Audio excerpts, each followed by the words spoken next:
Saudações, pessoal! Estamos aqui novamente ao ar livre para mais uma vida de consultor. Eu sou o consultor Marcão, também pesquisador, professor na área da gestão e vou compartilhar com vocês mais um assunto importante, tenho certeza, para a gestão das suas organizações. Bom, pessoal, eu estou ao ar livre novamente para tornar um pouco mais agradável a nossa exposição, então vou estar andando aqui por uma trilha nas vizinhanças aqui da onde eu moro. Eu tenho aqui minhas anotações, tá? Volte e meia eu vou estar olhando para elas. São só para a gente respeitar o roteiro que a gente planejou para vocês com todo carinho. Bom, pessoal, o que vocês acham? Rentabilidade é a mesma coisa do que lucro? Do que produtividade? Eu vou estar falando justamente isso para vocês hoje. As pessoas confundem demais essas expressões, então eu vou tentar ilustrar para vocês e tirar todas as dúvidas para que vocês não façam mais confusão e tenham esse norte aí para a tomada de decisão nas suas respectivas empresas. Muito bem, então esse é o nosso tema. Toca a vinheta.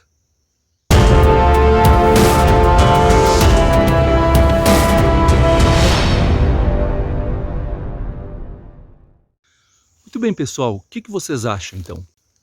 Tem que cuidar um pouco onde pisa, porque choveu bastante ontem.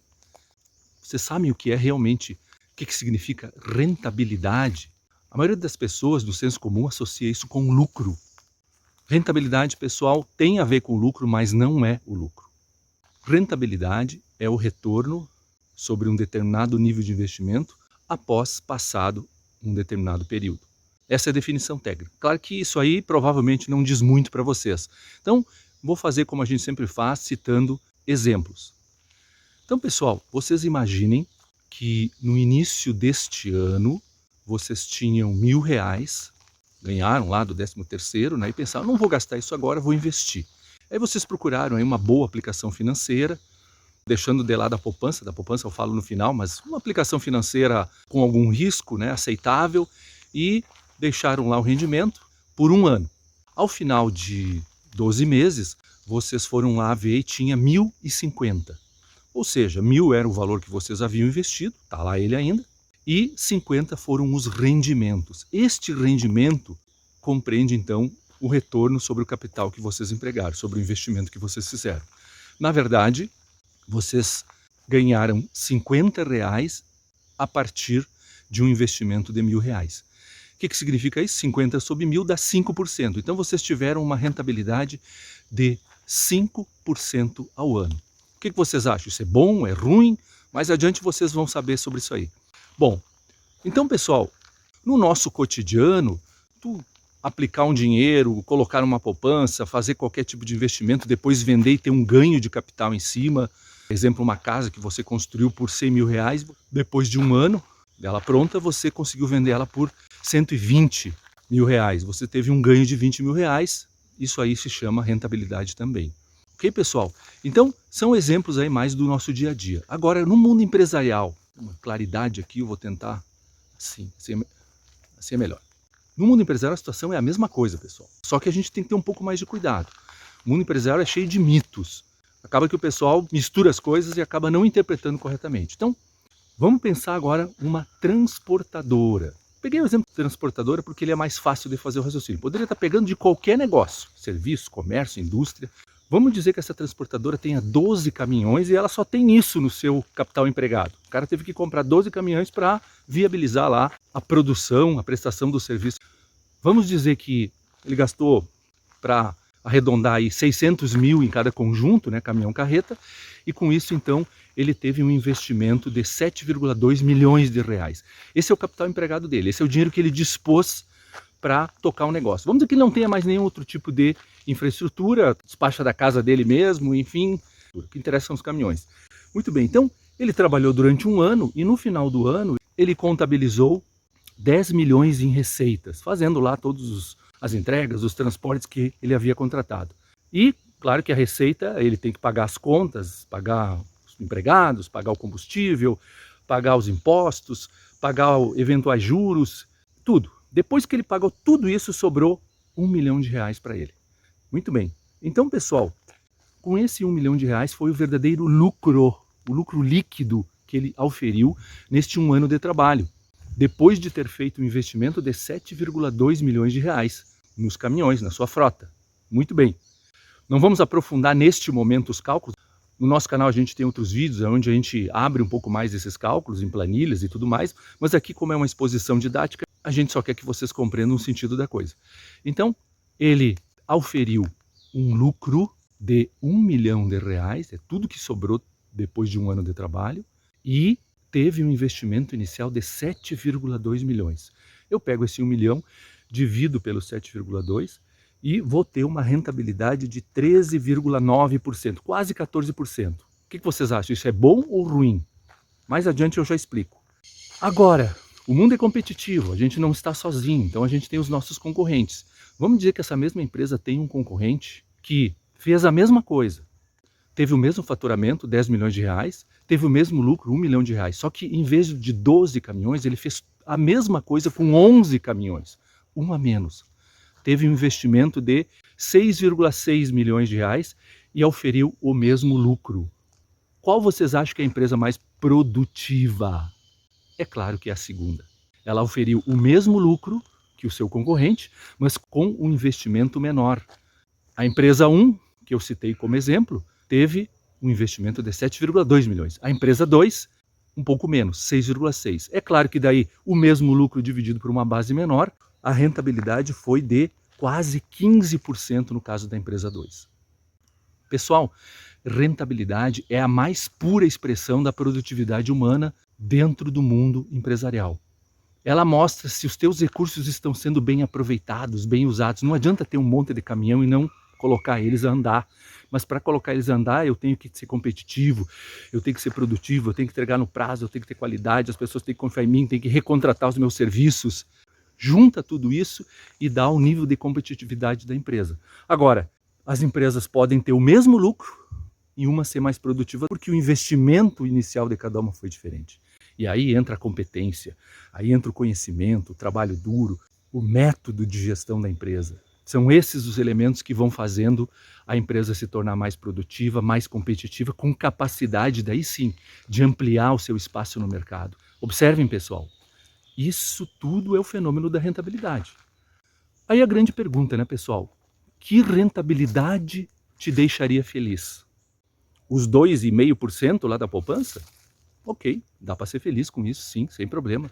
Os 5% daquela aplicação boa ali que eu falei, no primeiro exemplo, os 14% da primeira empresa, da empresa 1, transportadora 1, os 15% da transportadora 2. Pessoal, esse conceito de felicidade, ele é relativo. Porém, no mundo empresarial existem algumas referências que a gente pode se basear.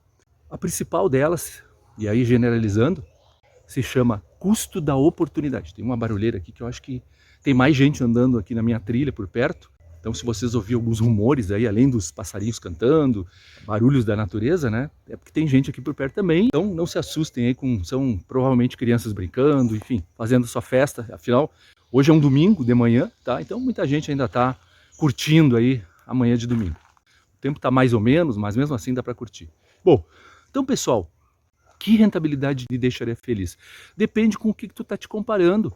Então, por exemplo, se tu usar o custo da oportunidade, a taxa Selic hoje que está em 2%, tá? A taxa Selic são títulos do governo, é um referencial bastante usado. Então qualquer coisa acima de 2% que eu auferir de rentabilidade, já está bom demais, já estou sendo mais competitivo do que deixar o dinheiro parado lá. Aí a gente tem que avaliar um outro elemento que mais adiante a gente vai ter começar umas mosquinhas. Embora mais adiante, pessoal, nós vamos ter um outro vídeo onde eu vou estar explicando mais o conceito de risco. Agora, associado ao conceito de rentabilidade ou de retorno, está o conceito de risco. Por exemplo, a taxa Selic, a poupança, são um investimento sem risco. Tem o governo garantindo. Alguém pode dizer, mas o governo não me garante grandes coisas. Mas tudo bem, mas oficialmente, legalmente, o governo garante sim. Então, eu posso dizer assim, enquanto eu estou lá em casa, deitado no meu sofá, tranquilo, meu dinheiro está rendendo lá, sem riscos. Não estou quebrando a cabeça, não estou tendo que procurar cliente, não estou tendo que desenvolver equipe de trabalho, não estou tendo que fazer investimentos em ativos. O meu dinheiro está rendendo. Tá? Então, quanto menor o risco, menor a rentabilidade. Quanto maior o risco, maior a rentabilidade desses referenciais. Então, por exemplo, se eu já vou para uma aplicação de médio risco, de repente eu tenho chance de ganhar 4%, 5%.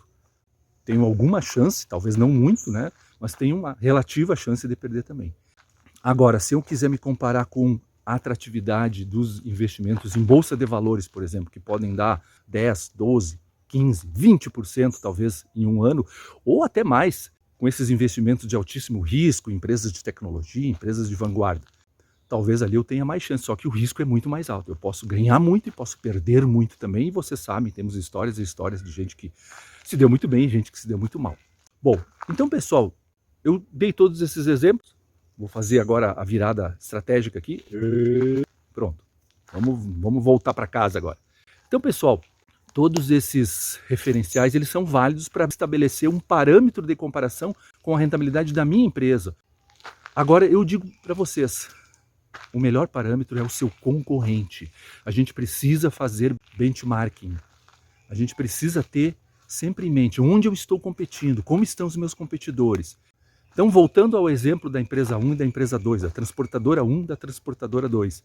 A transportadora 1, ela teve uma rentabilidade de 14%. A transportadora 2, de 15%. A transportadora 2 é mais produtiva, ela faz mais com menos. Pessoal, quando tu adquire esse know-how, tu não larga nunca, só por desleixo.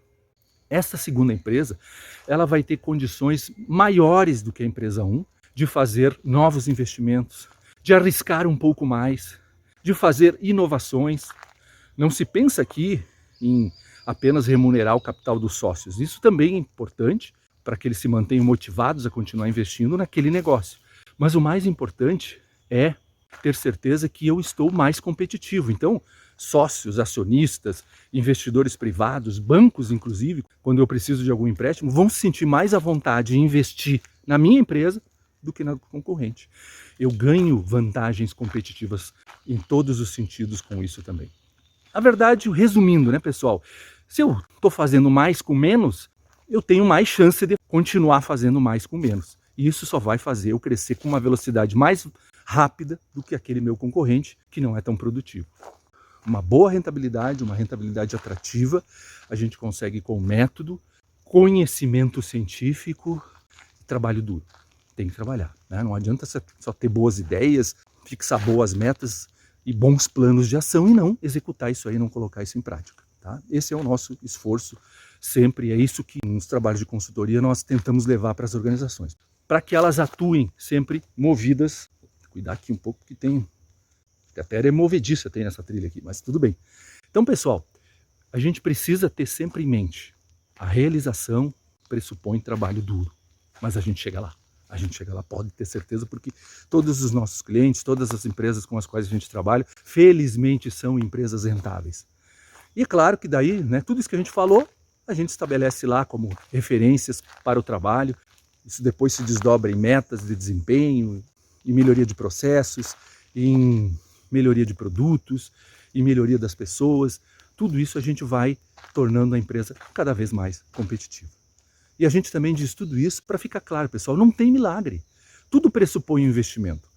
Inclusive, a gente já falou isso em vídeos anteriores, né? Um dos erros comuns é que às vezes a gente despreza os intangíveis, os investimentos, aqueles que não são em ativos, em prédios, veículos, caminhões, terrenos. Esses investimentos eles são mais facilmente contabilizáveis, mas existe um investimento intangível também. Por exemplo, se você pagou uma faculdade particular durante 5 anos para se formar em engenharia, por exemplo, você teve um belo do investimento aí. Tudo bem, isso não se materializou em nada físico, mas em conhecimento. Só que esse conhecimento só vai ter valor se você colocar ele em prática depois de formado, conseguindo um emprego, conseguindo realizações, conseguindo empreender com um próprio negócio, algo que possa fazer uso desse investimento todo. Isso aí é um exemplo de um investimento intangível.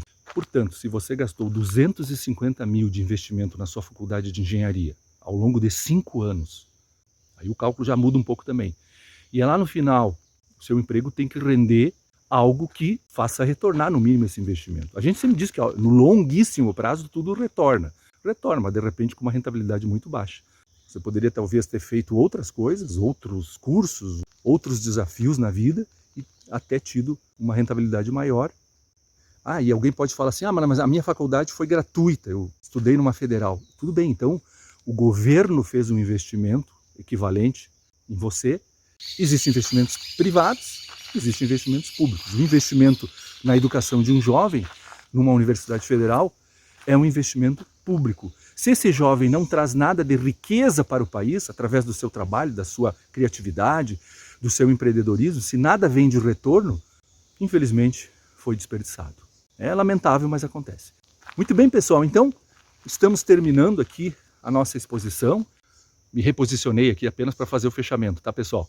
Então, espero que vocês tenham curtido aí o nosso vídeo de hoje e um grande abraço a todos!